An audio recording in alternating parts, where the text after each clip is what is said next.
CBS Y&R Spoilers Weekly Fridays update the 1st of May 2026. Hey everyone, welcome back to the channel for another late night deep dive. Today is a beautiful day, but after watching the latest episode, my nerves are completely fried.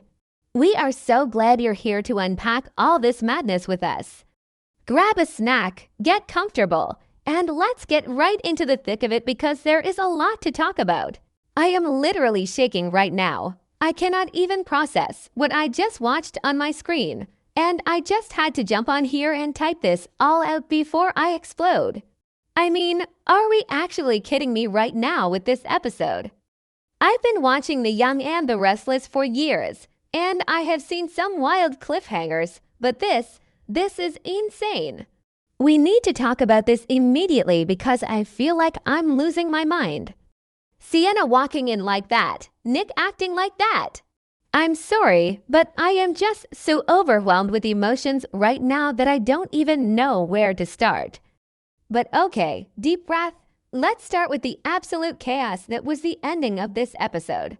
I can't believe they did that. I mean, Sienna stumbling into the room, her clothes literally soaked in blood, looking like she just walked straight out of a horror movie. My jaw hit the floor. She just walks in, shaking and covered in gore, and drops the massive bombshell that Matt Clark is dead. She claims she killed him after the explosion, just like that. After weeks and weeks of Matt terrorizing everyone, pulling the strings, holding people hostage in that filthy abandoned Vegas gas station, Sienna is the one who supposedly ends his reign of terror. I was screaming at my television set. But wait, I'm getting ahead of myself. Let me back up for a second because we need to talk about the sheer trauma of what led up to this moment. Matt Clark has been a menace. We all know his history. We all know what he has done to Sharon in the past. And seeing him corner Sharon, Noah, and Nick in that garage was pure nightmare fuel. The explosion was absolute chaos. The writers really dialed up the action movie vibes for this Vegas storyline, and I know some people are loving this. But personally, it has been stressing me out beyond belief. So Sienna claims Matt is dead, and part of me felt this massive wave of relief. Because let's be real, the violence and the psychological torture Matt was inflicting on the Newman family was pushing them to their absolute breaking point. Eliminating him from the equation feels like taking a giant breath of fresh air. It feels like the external threat is finally over, and the family can just pack up, go back to Genoa City, and heal. Right, wrong, because this is The Young and the Restless, and nothing is ever that simple. Because the real danger isn't Matt Clark anymore. The real danger has shifted entirely, and it is coming from inside the house. I am talking about Nick Newman. Am I the only one who is absolutely furious with Nick right now? I mean, let's look at the facts. The man just had a literal near-death experience. He collapsed from a tainted dose of drugs. He overdosed. He was lying there, completely broken, hitting absolute rock bottom while his family watched in sheer terror. The visual of Nick on that dirty garage floor, entirely at the mercy of his addiction, is something I will never be able to unsee. And then he wakes up.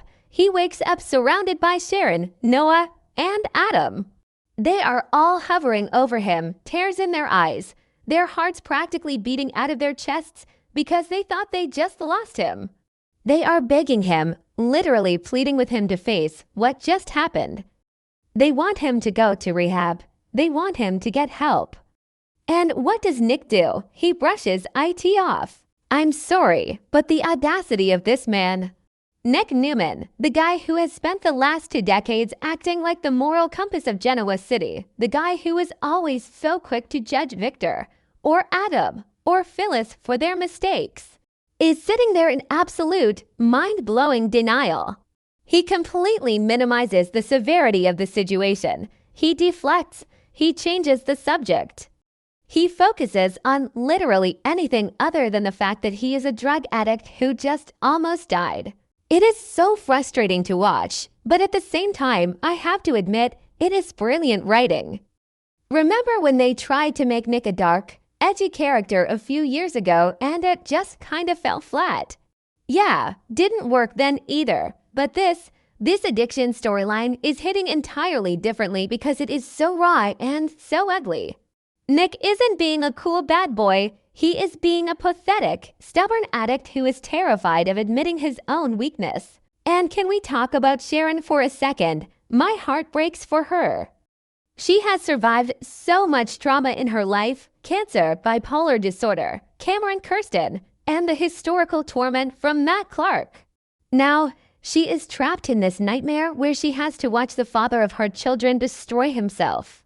She is trying so hard to be supportive, trying to offer emotional support, but you can see the absolute terror in her eyes. She knows that she can't save him if he refuses to save himself. Then there is Noah. Poor Noah. That kid has been collateral damage in Newman family drama since the day he was born. He is always the one trying to hold the peace, trying to keep the family together. Seeing him watch his dad, his hero, choose drugs over his own life, over his own family, is just devastating. Noah is entirely focused on keeping the family intact. But how do you do that when the foundation is actively crumbling? And that brings me to Adam. Oh my God, Adam Newman. The absolute irony of this entire situation is almost too much for me to handle. Adam, the town pariah, the black sheep, the one everyone always expects to screw up, is the one who has to step up and be the responsible adult in the room. Adam is the one who is forcing Nick to look in the mirror.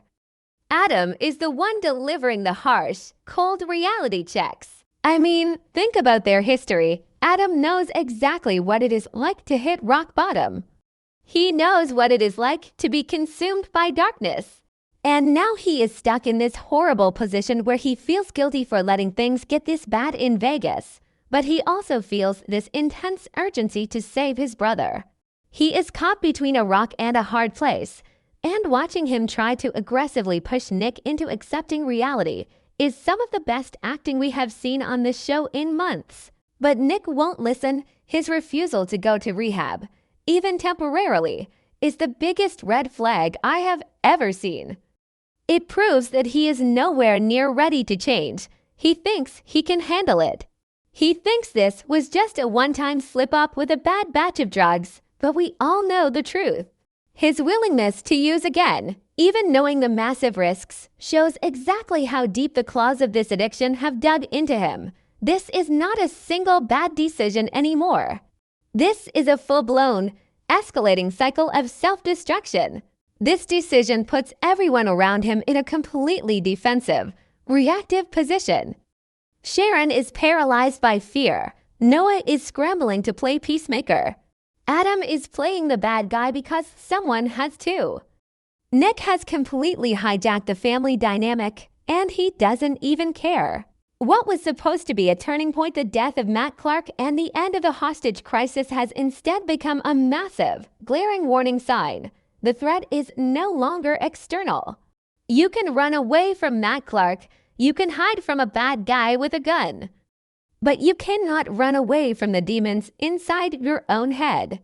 The danger is now internal, and because of that, it is infinitely more unpredictable. If Sienna is telling the truth, and Matt is really dead, then yes, that specific chapter of violence is closed. But Nick's downward spiral proves that the real nightmare is only just beginning. I am dreading what comes next, but I am also completely glued to my screen. Think about what is going to happen when Victor and Nikki find out about this. Oh my God, Nikki Newman, who has fought her own brutal, lifelong battles with alcoholism.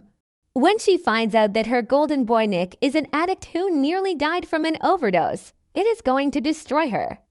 It is going to absolutely shatter her world. And Victor.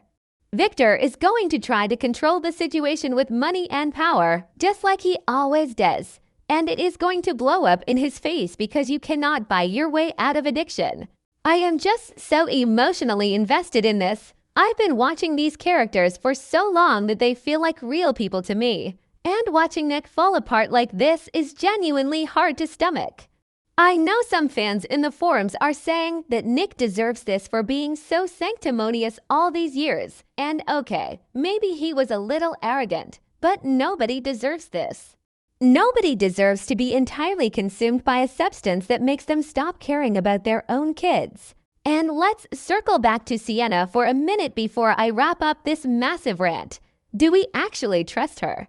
I mean, she walks in with blood on her clothes, says Matt is dead, and we are just supposed to take her word for it. In Genoa City, nobody is dead until you see a body, and even then, you better check for a pulse twice. I kind of feel like there is more to the story of what happened after that explosion. Did she really kill him, or is this another setup? I guess we're gonna have to wait and see, but honestly, with Nick acting the way he is, Matt Clark is the least of my worries right now. Okay, I need to stop typing before I write an entire novel. My adrenaline is just pumping so hard after that final scene. The way Nick just looked away, the way Sharon cried, the way Adam stood there looking so defeated. It was cinematic perfection, but it hurt my soul. The Newman family is about to go through hell, and I don't know if they are all going to make it out intact this time. What do you guys think? Am I overreacting? Or is Nick's denial the most terrifying thing on the show right now? Let me know, because I desperately need to talk to people who get it.